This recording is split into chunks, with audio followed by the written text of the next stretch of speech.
Cessez de vouloir soigner votre lassitude par le sommeil, car ce que vous éprouvez n'est pas d'ordre physique. Nulle nuit de repos ne saurait réparer un effondrement de l'âme. Vous ne perdez pas la raison, et moins encore ne sombrez-vous dans la mélancolie. Ce qui se joue en vous est un profond réajustement de votre vibration intérieure, une force qui expulse l'être que vous étiez pour laisser place à une présence inébranlable. Ressentez cette pression dans vos os, cette pesanteur qui transforme les conversations d'autrefois en un bruit de fond insupportable et vain.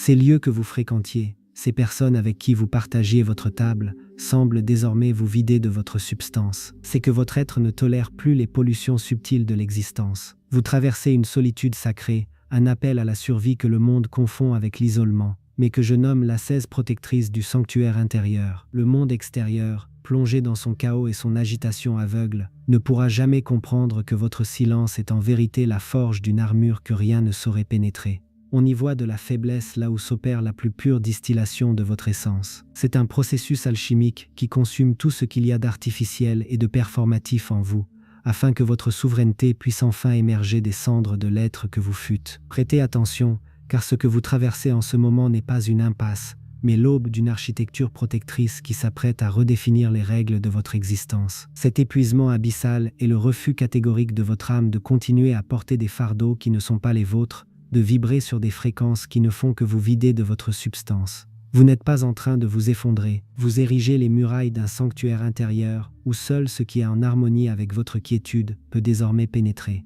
Mais je vous invite à méditer profondément la question suivante, car votre réponse déterminera si vous êtes le maître ou la victime de cette transformation. Êtes-vous en train de bâtir un temple de puissance ou n'élevez-vous qu'un simple mur par une peur frileuse de ce qui existe au-delà? Demeurez avec moi, dans ce silence, car nous allons aujourd'hui nommer et donner forme à cette puissance qui naît de votre épuisement. Nous allons déchiffrer l'architecture sacrée de ce bouclier qui fera de vous, non pas un être froid ou insensible, mais une personne absolument souveraine de son propre espace intérieur. Vous êtes sur le point de comprendre pourquoi ce sentiment d'être un étranger dans votre monde d'avant est le signe le plus clair et le plus urgent que vous êtes, enfin, en train de rentrer chez vous, vers cet unique lieu où le chaos du monde extérieur perd toute emprise, tout pouvoir de vous atteindre ou de vous déstabiliser. Avez-vous déjà éprouvé cette sensation de porter le fardeau de conversation qui ne vous appartenait pas, comme si l'atmosphère d'un lieu vous pénétrait pour y laisser une empreinte tenace durant des jours? Cela n'est pas une faiblesse, c'est l'écho premier d'une alchimie intérieure, le passage d'un état d'être à un autre. Durant des ères, peut-être des vies entières, votre âme a agi comme une éponge sacrée. Elle absorbait chaque larme, chaque crainte, chaque silence pesant qui vous entourait, persuadée que sa vocation était de purifier le monde, quitte à se souiller dans cette tâche. Une mission noble, certes, mais qui vous a laissé gorgé, alourdi, au point de confondre la souffrance d'autrui avec votre propre identité.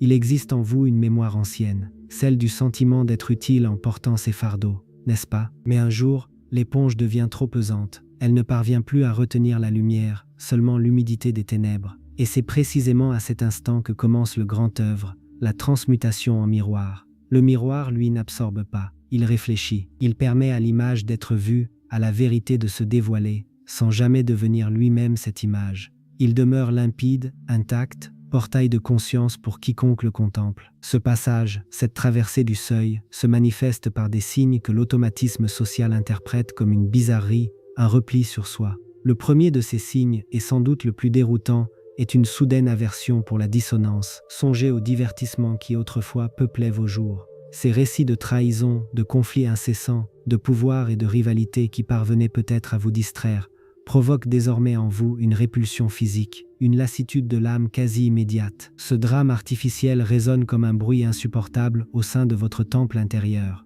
Il ne s'agit pas d'une question de goût, c'est une affaire de fréquence. Votre propre vibration s'affine et ne peut plus entrer en résonance avec le poison subtil de la négativité érigée en spectacle. Vous êtes désormais en quête d'harmonie, de récits qui dilatent l'être plutôt qu'ils ne le contractent. Le commérage, l'existence tourmentée d'autrui qui vous servait jadis de passe-temps, vous apparaît maintenant comme une profanation de votre espace mental. Saisissez-vous ce qui est à l'œuvre, votre esprit ne fuit pas le monde, il développe simplement un palais plus sélectif, pour protéger sa propre lumière. Avez-vous déjà perçu l'amertume qui se cache derrière des paroles mielleuses? Une dissonance, une fréquence qui écorche l'âme, alors même que la mélodie semble parfaite. Autrefois, vous auriez nommé cela de la méfiance, mais aujourd'hui la sensation est d'une autre nature. C'est une allergie spirituelle, un rejet quasi physique des intentions voilées, des compliments qui sont des cages et des questions qui se révèlent être des hameçons. Votre être ne se contente plus de percevoir la manipulation, il la repousse. Il ne s'agit pas de devenir sceptique, il s'agit de ne plus pouvoir tolérer le poison. Pourquoi votre esprit refuse-t-il soudain de s'abreuver à la source qui, jadis, semblait étancher sa soif? Et c'est précisément là que l'abîme se creuse. Cette sensibilité naissante vous pousse vers le silence, vers une solitude que la société qualifie d'isolement. Mais nous savons qu'il s'agit d'un sanctuaire. La véritable terreur n'est pas de se trouver seul. La terreur, c'est de contempler le passé et de réaliser que votre identité, cette personne que tous aimaient, ce pilier, cette oreille attentive, ce sauveur, n'était qu'une illusion. Vous étiez le guérisseur de tous, mais qui pensait vos propres plaies. Votre empathie était-elle un don sacré ou une frontière abolie, une porte ouverte où chacun venait déposer son chaos au cœur de votre temple? Je me souviens du vertige, le vertige de comprendre que mon besoin d'aider dissimulait une soif d'être validé, un désir de me sentir essentiel au drame d'autrui. C'était le miroir de mon propre vide. Et lorsque ce miroir se brise, que demeure-t-il?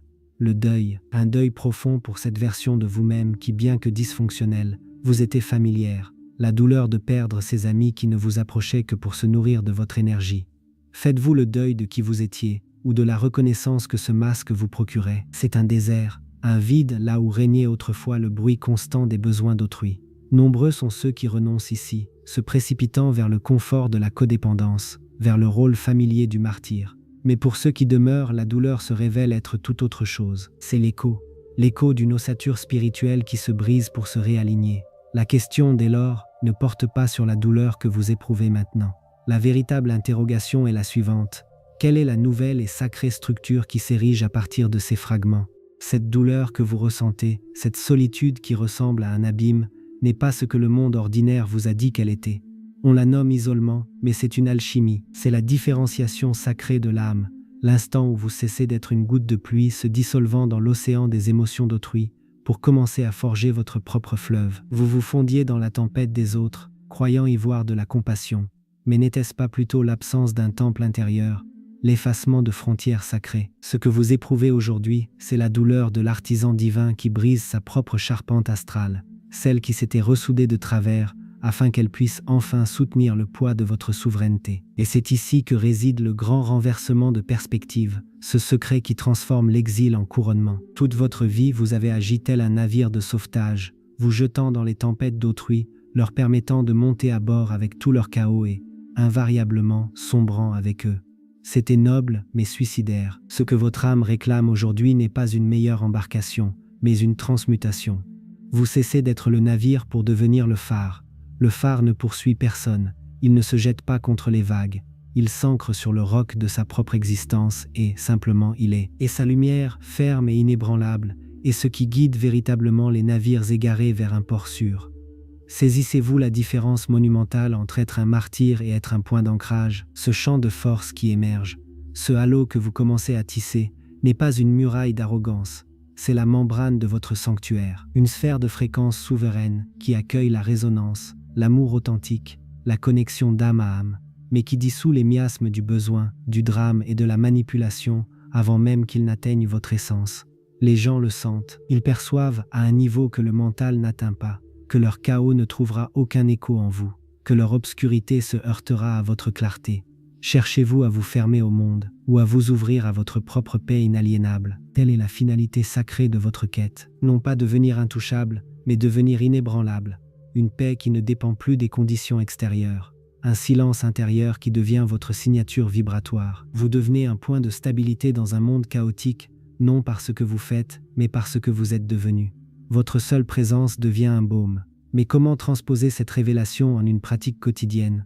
Comment inscrire cette nouvelle identité dans la matière? C'est ainsi que vous devenez intouchable, non avec la froideur de l'arrogance, mais avec la souveraineté d'une âme qui a trouvé son centre inaliénable, ce point immobile au cœur de l'ouragan. Votre sérénité a cessé d'être une marchandise. Elle ne peut être mise aux enchères en échange de l'approbation, ni prise en otage par la panique d'autrui. Vous devenez le phare, ancré sur le roc de votre vérité, éclairant les eaux pour les autres sans jamais vous noyer avec eux. Car à quoi bon un navire de sauvetage qui sombre à son tour? L'étape la plus voilée de ce périple est le deuil sacré, le deuil de l'ancienne peau que vous habitiez, du masque qui vous valait les applaudissements tout en drainant votre essence. C'était une identité familière, n'est-ce pas? Celle du guérisseur blessé, du sauveur qui absorbait la douleur du monde pour se sentir utile. Honorez ce fantôme. Il vous a protégé avec les seuls outils qu'il connaissait. Mais les clés qui ouvraient les portes du passé ne sauraient ouvrir les portails qui se révèlent à présent devant vous. Voici donc où commence votre rite. La prochaine fois que le soulagement vous visitera à l'annulation d'un engagement bruyant, lorsque la musique de votre propre souffle deviendra plus magnétique que les conversations vaines, ne vous jugez pas, accueillez ce moment. Vous êtes au cœur de l'œuvre la plus sacrée, l'édification de votre temple intérieur. L'épuisement que vous ressentez n'est pas une faiblesse, c'est le feu de la forge. C'est l'énergie consumée par les artisans de l'âme qui érigent votre forteresse de silence. Cette voie n'est pas offerte à tous. Beaucoup préfèrent la fusion émotionnelle, cette fausse sensation d'appartenance qu'offre la codépendance, car le vide partagé semble moins effrayant que la plénitude solitaire. Le sentier que vous arpentez ressemble d'abord à un désert, mais qu'est-ce que le désert sinon cet espace sacré où les mirages se dissipent et où la vérité refait surface? C'est dans ce silence que votre fréquence s'ajuste et que vous commencez à attirer d'autres miroirs, des âmes avec qui le silence nourrit et la conversation élève. Votre halo s'active. La fatigue n'est que le signe de l'immense énergie que votre être consacre à cette transmutation alchimique. Bientôt, la nouvelle architecture intérieure sera en place, et vous comprendrez que vous n'étiez pas en train de vous effondrer. Vous vous délestiez simplement de tout ce qui n'était pas vôtre, pour enfin devenir, de manière inébranlable, votre propre origine. Si vous avez reconnu cet appel, si vous avez senti l'écho de cette vérité vibrer en vous, je vous invite à écrire en commentaire « Mon halo est actif ». Vous n'êtes pas seul dans cette traversée. Si vous êtes parvenu jusqu'ici, ce n'est pas le fruit du hasard. Vous avez su maintenir la fréquence, franchissant le seuil de cette initiation avec l'audace des esprits souverains. Pour sceller ce rituel et ancrer votre présence au sein de cet égrégore, il vous est proposé d'harmoniser votre intention. Lorsque vous laissez une trace de votre passage, vous accomplissez bien plus qu'un simple clic. Vous émettez une vibration, un signal subtil qui signifie au champ des possibles que cette vérité entre en résonance avec vous. Votre inscription devient alors un vœu de présence, l'affirmation que vous avez choisi cet espace comme le terreau de votre élévation. Et si le portail de l'expansion venait à se manifester, considérez-le comme un amplificateur de cette même résonance, un geste de votre part, et l'intelligence universelle prendra la mesure de cet élan, portant ce phare vers d'autres âmes en quête du même havre. Partager cette lumière est un acte de générosité vibratoire, l'expression ultime de la souveraineté. Le cheminement se poursuit à travers les deux portails qui s'offrent désormais à votre regard. Ils ne sont pas de simples suggestions, mais bien les prochaines étapes de votre ascension. Il ne vous reste qu'à les franchir. De l'autre côté, votre souveraineté vous attend.